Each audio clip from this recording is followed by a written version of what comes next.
Evo vidite, on je došao sa Bena, su mi ga donijeli, bija jadan kriv. Da. On biži od ljudi. Da, ima loša iskustva. Hoćete špiro, primi jedan. Znači, njih su dva i... Ona se zove Marta, on se zove Nikola. Marta i Nikola i nema problema sa pasima, je li tako? Ne, ništa. Zato što znate šta? Bravo. Pas trči za mačkom dok ona trči, kad ona prestane trča, prestane i pas. Da. To je njihova soba tamo. A nemojte sad tamo snimani sad ono... Dobro, nećemo. Koja je Neće vam to niko reći, ili vidi svak šta je u ovoj kući koji je raj za beštije. Hvala vam lipa još jedan put, gospođice Ana. Bog vam Lota i Špiro otraše. Lujo nam je osta, Lujo se zavalija. Šta ti je dobro, Lujo moj.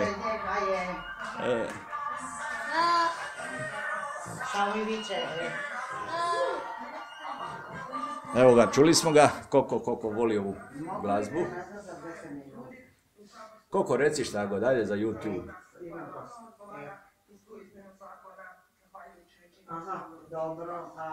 Koko predano promatra i sluša zasjedanje Hrvatskog sabora. Bogati, još viće, Koliko on godina ima? Ja mislim 22. 22. I koliko im je životni vijek? Oko 50. Oko 50 godina.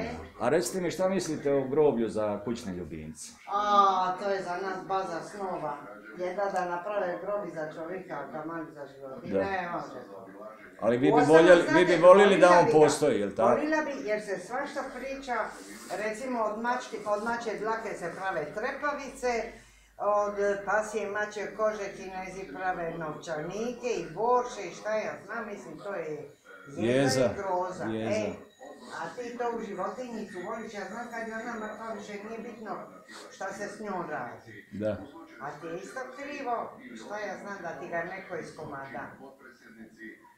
Ili da mu oguli kožu, prvo šta plati 1000 kuna, a onda oni ogule kožu i tu kožu prodaju za 3000 kuna. Dakle, oni poludi na neke stvari, ali kod nas se ne misli ni na... Dobro, to su, amo ću reći, ja sam bio u kafiću koji